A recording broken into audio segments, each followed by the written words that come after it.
시간에 함께 볼 말씀은 시편 4편입니다. 시편 4편 5절부터 8절의 말씀입니다. 시편 4편 5절부터 8절의 말씀 우리 다 같이 합독하도록 하겠습니다. 의의 제사를 드리고 여호와를 의지할지어다. 여러 사람의 말이 우리에게 선을 보이자 누구뇨 하오니 여호와여 주의 얼굴을 들어 우리에게 비추소서. 주께서 내 마음에 두신 기쁨은 그들의 곡식과 새 포도주가 풍성할 때보다 더하니이다.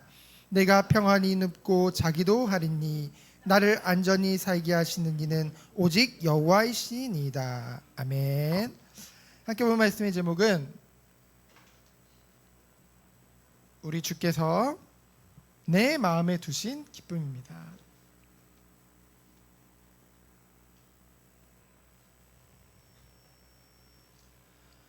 이 시편 4편도 이제 다윗의 시인데요.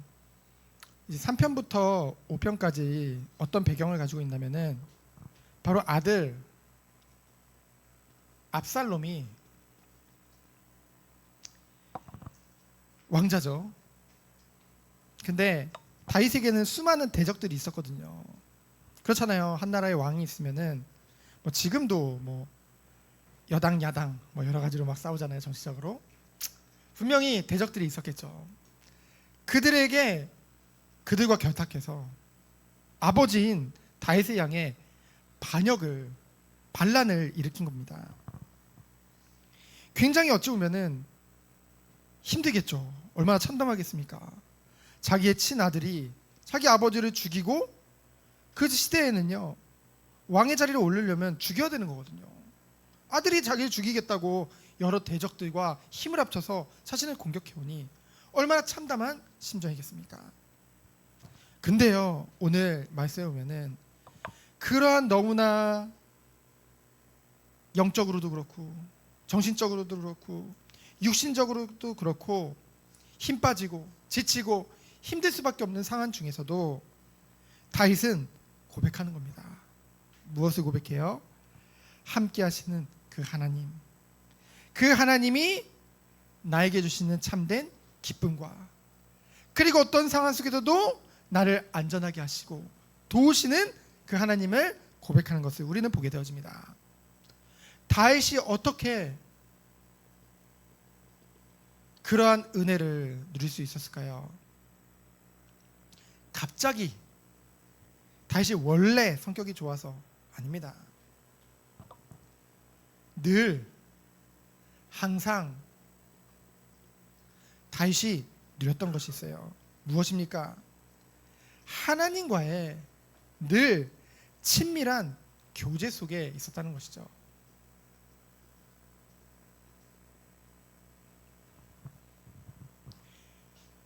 성경의 대표적인 인물이 바로 다윗이거든요. 하나님과의 친밀한 교제 속에 늘 있던, 그렇죠? 하나님과의 관계가 굉장히 친밀했던 사람.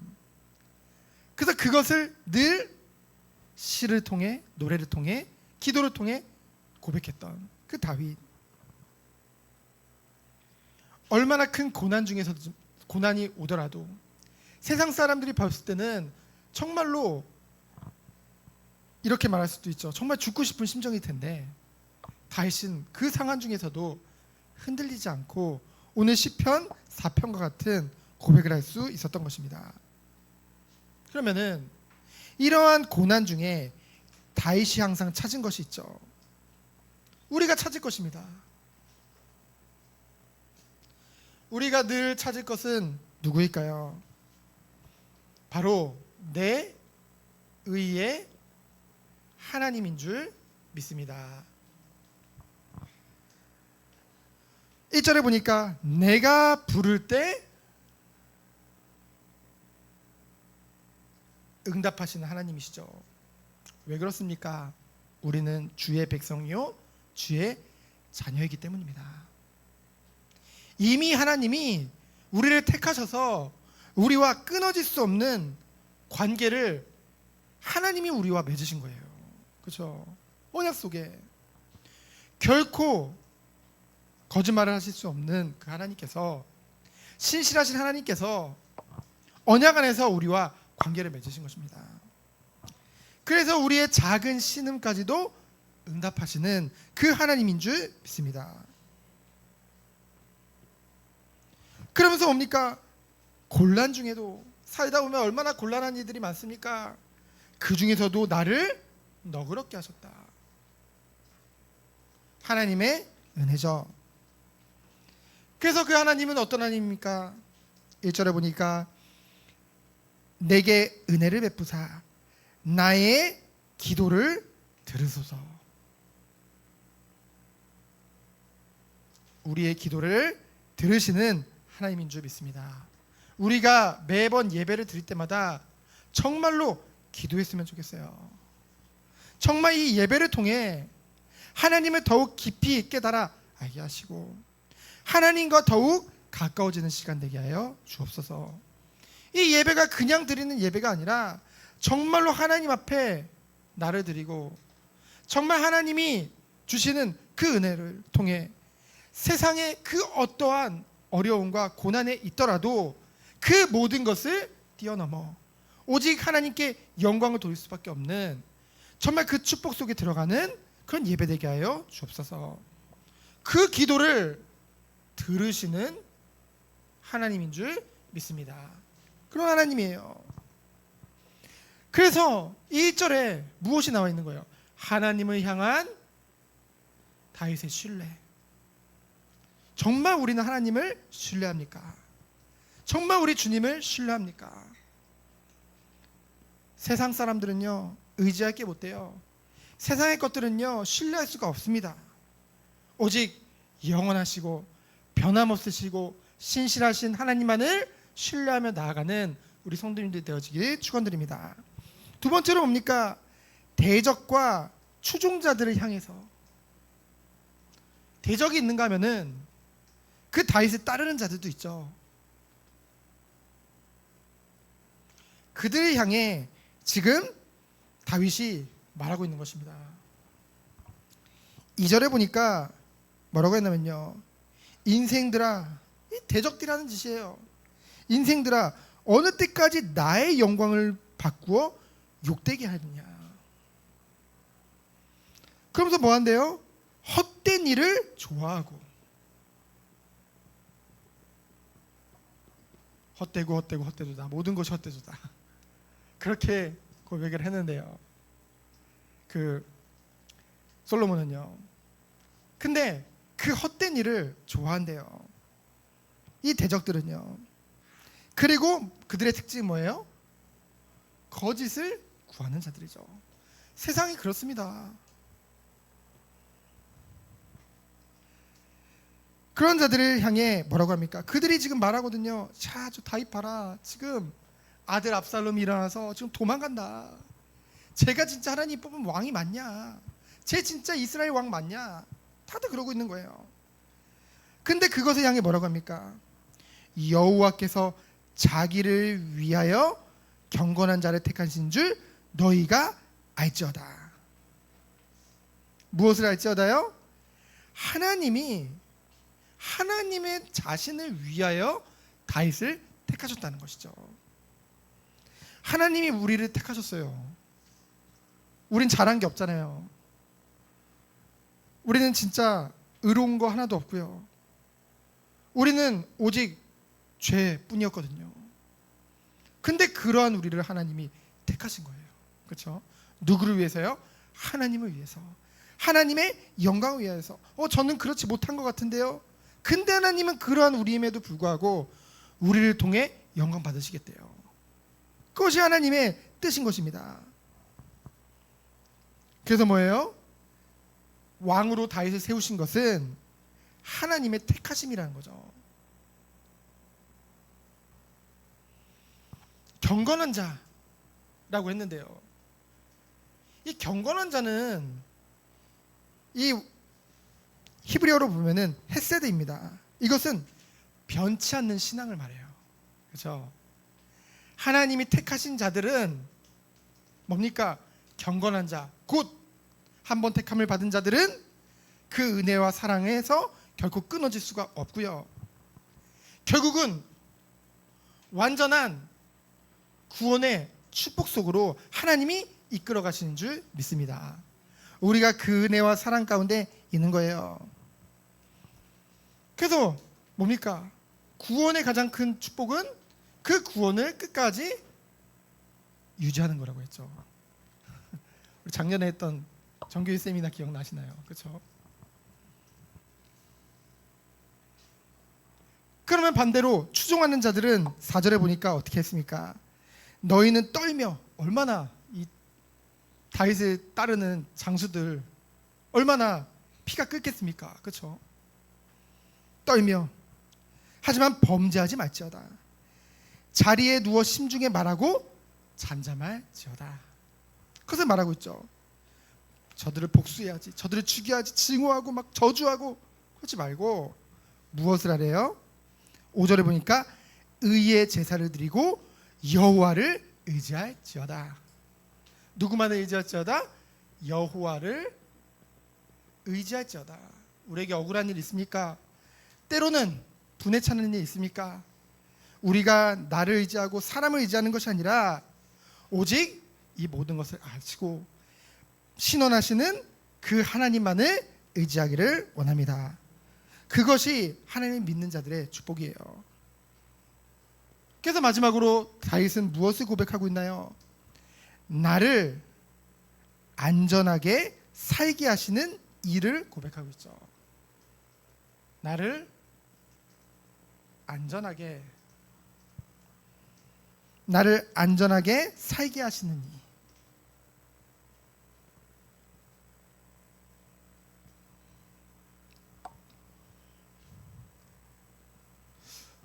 우리는요 지금 굉장히 평안한 가운데 살고 있죠.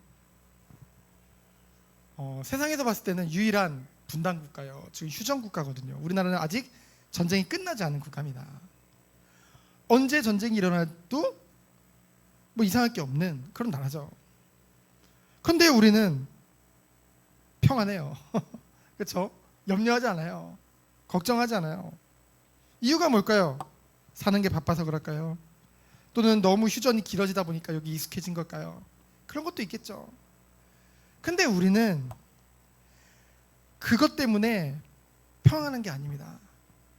나를 안전하게 살게 하시는 일을 신뢰하기 때문에, 믿기 때문에, 그 하나님이 우리에게 그 무엇과도 비교할 수 없는 어떤 상황 속에서도 바울이 고백한 것 같이 내가 비천에 처할지도 알고 풍부에 처할지도 알고 어디 있든지 나는 자족할 수 있는 일체의 비결을 배웠노라. 그 고백과 같이 우리에게 뭡니까? 하나님이 내 마음에 두신 기쁨이 있다는 거죠. 세상의 것이 아무리 변하고 나의 환경과 나의 형편이 아무리 요동칠지라도 요동치 않는 것이 있어요. 바뀌지 않는 것이 있습니다. 하나님이 내 마음에 두신 기쁨이죠. 그래서요 사람들은요 이 믿음 생활을 한다고 한다면서도 6절에 보면은 여러 사람들의 말에 자꾸만 좌지우지돼요. 그렇죠? 그 여론에 휩쓸려 갑니다. 여러 사람의 말을 자꾸 신경 써요. 그것이 기준이 되죠. 그러나 우리는 그것이 아닙니다. 누구를 바라봐야 될까요? 여호와여 주의 얼굴을 들어 우리에게 비추소서. 주의 도움을 구하는 자들이 우린 줄 믿습니다. 그 주의 얼굴을 통해서 우리를 향한 하나님의 사랑과 따뜻한 그 보살핌과 그 인도하심을 우리는 느끼고요. 우리를 늘 도우시는 그 하나님의 사랑을 깨달을 수 있는 것이죠. 그래서 7절에 보면 뭐라고 했습니까? 주께서 내 마음에 두신 기쁨은 그들의 곡식과 새 포도주가 풍성할 때보다 더하니이다. 이런 고백을 우리가 할 수 있는 거예요. 아니 나는 저 세상 사람들의 저 곡식과 새 포도주가 풍성한 게 좀 부러운데 그럴 수도 있는데요. 근데 그것보다 더 기쁘대요 다윗은. 아니 지금 다윗 상황이 어떤 상황인데요? 도망치고 있는 상황인데요. 이런 고백을 할 수 있는 거예요. 그러면서 8절에 보면 뭐라고 했습니까? 내가 평안히 눕고 자기도 하리니. 사람이요, 근심이 없어야지 잠이 잘 오거든요. 평안히 눕고 자리니. 그 이유가 뭐예요? 나를 안전하게 살게 하시는 이가 오직 누구기 때문에? 여호와이기 때문에. 평안한 잠자리도 아니고요, 평안한 침대도 아니고요, 요즘 아이유 베개가 유행하던데 아이유 베개 때문도 아니고요. 오직 누구 때문이래요? 오직 여호와 때문에. 나를 도우시고 나의 하나님 되시는 여호와 때문에. 그래서 다윗은요, 어떤 상황 속에서도 이것을 놓치지 않았던 거예요. 무엇을요? 끊임없이 하나님과 교제하는 것. 그것을 늘 다윗은 고백했거든요. 그래서 결론입니다. 내 마음에 두신 기쁨 우리에게 있죠. 그것을 늘 누리는 비밀은 뭡니까? 하나님과의 친밀한 관계 속에 그 축복을 더욱더 풍성히 누리는 줄 믿습니다. 그 키가 뭐예요? 바로 의의 제사, 곧 예배죠. 이 신명기 오늘 오전에 함께 살펴봤는데요, 신명기가 결국은 주제가 뭐라고요? 하나님의 말씀을 들으라는 거죠. 그리고 그 말씀을 듣는 것에서 끝내지 말고 삼가 그것을 삶 속에 행하라. 여러분, 말씀을 들으라는 것은 내게 적용하는 거, 그것만을 말하는 것이 아닙니다. 우리가 하나님의 말씀에 나를 맞추는 거예요. 그것이 바로 진정한 순종입니다. 내 것을 위해서 말씀을 적용하는 것이 아니라 말씀 앞에 서서 그 말씀에 온전한 순종으로. 왜요? 주님을 사랑하기 때문에, 주님을 경외하기 때문에, 주님을 신뢰하기 때문에. 정말 이 축복이 우리 모든 성도님들에게 있기를 예수 그리스도 이름으로 축원드립니다. 이 시간 기도합니다. 하나님 감사합니다. 오직 주님만을 온전히 바라보며 온전히 신뢰하며 그 안에서 참된 평안과 기쁨을 누리는 우리 모든 성도님 되도록 주께서 축복하여 주옵소서. 살아계신 예수 그리스도 이름으로 기도합니다. 아멘.